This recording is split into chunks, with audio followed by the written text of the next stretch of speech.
सो आज हम बात करेंगे कैपेसिटर एंड कैपेसिटेंस के ऊपर। Now what is capacitor? ठीक है, जो आप अक्सर देखते हैं डिफरेंट इलेक्ट्रॉनिक्स के अंदर कैपेसिटर यूज होता है। हम सिंपली कहते हैं जी कैपेसिटर एक ऐसा डिवाइस है जो कि एनर्जी को स्टोर करता है। ठीक है, एनर्जी स्टोर करना बेसिकली कैपेसिटर कहलाता है। और कितनी एनर्जी स्टोर कर सकता है दैट इज कॉल्ड कैपेसिटेंस, यानी एबिलिटी एक कैपेसिटर की कि वो कितनी एनर्जी को स्टोर कर सकता है, वो कैपेसिटेंस कहलाता है, जो कि मुख्तलिफ एलिमेंट्स के ऊपर डिपेंडेंट हम वन बाय वन स्टडी करेंगे। अब कैपेसिटर होता क्या है? हम क्या करते हैं, दो मेटल प्लेट्स लेते हैं लाइक दिस।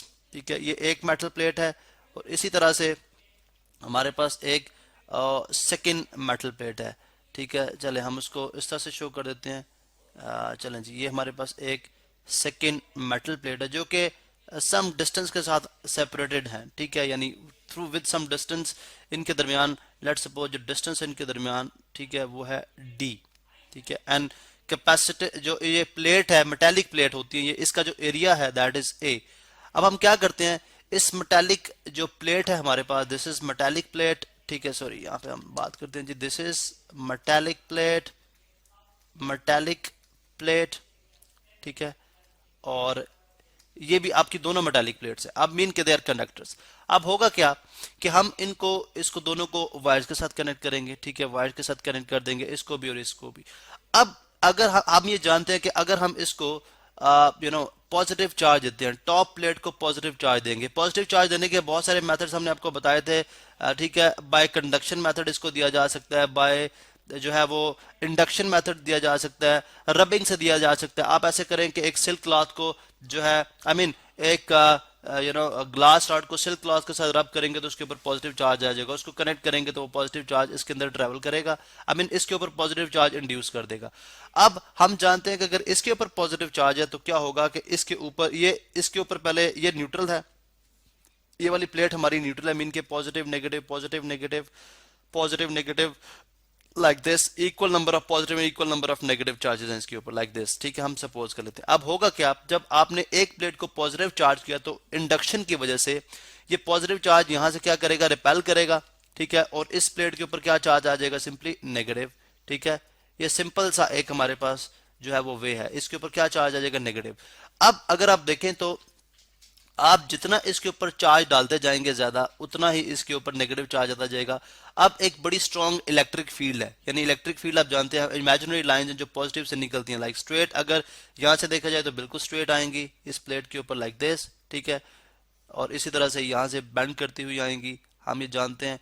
और अगर यहाँ पे आप नेगेटिव की डायरेक्शन देते हैं, नेगेटिव फील्ड डेफिनेटली वो अट्रैक्ट करती हैं, उनकी जो मैग्नेटिक फील्ड लाइंस की जो डायरेक्शन होती है वो लाइक इस तरह से होती है, इनवर्ड होती है, और पॉजिटिव से आउटवर्ड होती है। अब एक बड़ी स्ट्रॉन्ग मैग्नेटिक फील्ड जो है वो जनरेट होगी है, जिसको हम कहते हैं जी पोटेंशियल। आप देखें, एक इलेक्ट्रॉन को यहां से यहां पे मूव कराना जो है वो बड़ा आसान है। ठीक है, बहुत आसान है, क्योंकि इलेक्ट्रॉन ये पॉजिटिव प्लेट नेगेटिव प्लेट को अट्रैक्ट करेगी। फिर अब हमने तो चूंकि चार्ज को स्टोर करना है, चार्ज स्टोर होगा, उस केस में हमारे पास ये बिहेव करेगा एज ए कैपेसिटर। ठीक है, लेकिन अगर हम यहाँ पे कोई प्लेट, लेट सपोज कोई इंसुलेशन रखते हैं, मीन के हमारे पास कोई भी डाई इलेक्ट्रिक हो सकता है, प्लास्टिक कोई हो सकता है, कोई पेपर हो सकता है। ठीक है, हम डिफरेंट कलर में ले लेते हैं, चलें जी ये हम ब्लू कलर में लेते हैं। ये एक हमने एक बीच में इंसुलेशन रखती, एक प्लेट रखती जो कि चार्जेस को पॉजिटिव चार्जेस को मजबूर करेगी वो इस प्लेट के ऊपर रहे, और नेगेटिव को मजबूर करेगी इस नेगेटिव प्लेट के ऊपर रहे। ठीक है, लेकिन मोस्ट ऑफ द टाइम ये देखा गया है कि अगर आप जो है वो एक ऐसी शीट लें जिसका डाइलेक्ट्रिक कांस्टेंट, डाइलेक्ट्रिक कांस्टेंट क्या है कि जो एक मटेरियल की एबिलिटी कि जो चार्जेस को फ्लो करने से रोके। ठीक है, चार्जेस को फ्लो करने से रोके, या कितनी फीड लाइंस को पास होने देता है। ठीक है, इलेक्ट्रिक लाइंस को कितना पास होने देता है, ये उसका डाइलेक्ट्रिक कांस्टेंट होगा।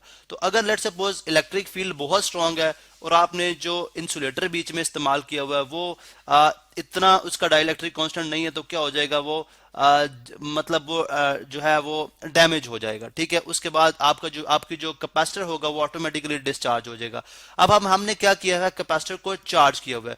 मोस्ट ऑफ द टाइम जो सिंपल वे होता है कैपेसिटर को चार्ज करने का, वो ये भी होता है कि आप जो है एक बैटरी के साथ इसके टर्मिनल्स, मतलब पहले आपकी प्लेट जो होंगी वो न्यूट्रल होंगी, आपने इसको बैटरी के साथ कनेक्ट कर दिया। ठीक है, एक रेजिस्टेंस आप लगाएंगे। ठीक है, रेजिस्टर आप जो ये आप नेक्स्ट क्लासेस में स्टडी करेंगे। रेजिस्टर बेसिकली क्या होता है, ये जो फ्लो ऑफ इलेक्ट्रॉन्स होते हैं उनको रेजिस्ट करता है, उनको रोकता है। ठीक है, अब इसका क्या पर्पस होता है नेक्स्ट, अब ये जब हम रेजिस्टर को डिटेल में स्टडी करेंगे तो उस पर हम फिर बात करेंगे। अब आपने क्या किया, इसको एक बैटरी के साथ कनेक्ट कर दिया। आपको मैं एक सेकंड वे बता रहा हूँ कैपेसिटर को बनाने का, ठीक है। पॉजिटिव टर्मिनल पॉजिटिव के साथ और ये नेगेटिव को आपने नेगेटिव के साथ यहाँ से कनेक्ट कर दिया। अब बैटरी जो है बेसिकली वो इसको इसके ऊपर वर्क डन करेगी, यानी यहाँ पे नेगेटिव चार्जेस को अट्रैक्ट करेगी अपनी तरफ, तो बहुत तेजी के साथ जो है नेगेटिव चार्ज फ्लो करते हुए इस प्लेट के ऊपर आते जाएंगे, ठीक है। और उसके बाद यहाँ पे ऑटोमेटिकली पॉजिटिव चार्ज इंड्यूस हो जाएगा और यहाँ पे नेगेटिव चार्ज इंड्यूस हो जाएगा। इस तरह से भी आप कैपेसिटर को चार्ज कर सकते हैं। अब जब कैपेसिटर आपका चार्ज हो गया, ठीक है, अब ये तो हमारा कैपेसिटर बन गया, ठीक है। अब इसको अगर हमने इससे वर्क डन लेना है तो हम क्या करेंगे, हम इस तरह से करेंगे कि हम इसके पॉजिटिव को नेगेटिव के साथ कनेक्ट करेंगे। जब पॉजिटिव को नेगेटिव के साथ कनेक्ट करते हैं तो आपको पता है कि अब यहाँ पे तो इंसुलेटर था, यहाँ पे तो ये इसको अलाउ नहीं कर रहा था कि वो फ्लो फ्लो नहीं कर सकता था, बड़ी स्ट्रांग जो है इलेक्ट्रिक फील्ड थी। अब क्या हुआ कि जब आपने इसको कनेक्शन दिया तो इलेक्ट्रॉन यहाँ से ट्रेवल करने शुरू हो गए, इलेक्ट्रॉन यहाँ से ट्रेवल करने शुरू हो गए और आपका करंट जो है बेसिकली हम दो तरह के, हम कन्वेंशनल करंट की बात करते हैं, एक्चुअली तो इलेक्ट्रॉन फ्लो करते हैं, एक्चुअली इलेक्ट्रॉन फ्लो करते हैं, लेकिन हम कन्वेंशनल करंट की बात करते हैं जी पॉजिटिव टूवर्ड्स पॉजिटिव से जो करंट ट्रेवल करता है टूवर्ड्स नेगेटिव साइड के ऊपर, ठीक है। ये भी इसको भी हम जो है वो डिटेल में, चूंकि देखिए इलेक्ट्रॉन जब फ्लो करें तो बेसिकली यहाँ पे पॉजिटिव चार्ज रिड्यूस हो रहा है, तो हमें यही लगता है शायद पॉजिटिव जो प्रोटॉन्स हैं, आई मीन पॉजिटिव चार्ज जो है ट्रेवल कर रहा है towards negative, from positive to negative, so this is called conventional current, ठीक है। इस तरह से आप जब चार्जेस फ्लो करेंगे तो डेफिनेटली आप उनसे जो भी काम करवाना चाह रहे हैं करा सकते हैं, मीन जो भी आपने डिवाइस इसको रन करना है जो भी करेंगे आप उससे कर सकते हैं। अब एक जो चीज यहाँ पे देखी गई है वो बड़ी इंपॉर्टेंट है, वो ये है जी कि चार्ज जो है वो डायरेक्टली प्रोपोर्शनल, एक्सपेरिमेंटली ये बात प्रूव हुई है, चार्ज जो डायरेक्टली प्रोपोर्शनल है वोल्टेज के, ठीक है।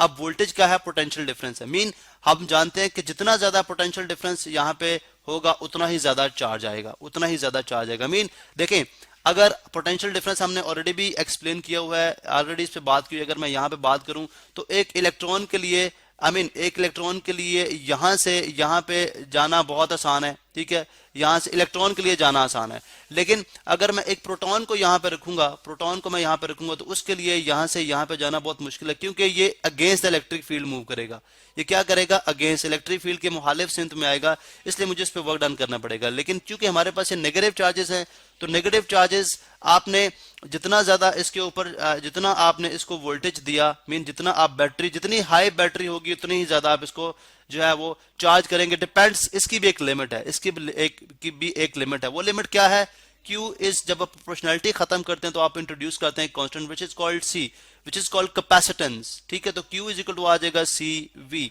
Now what is C?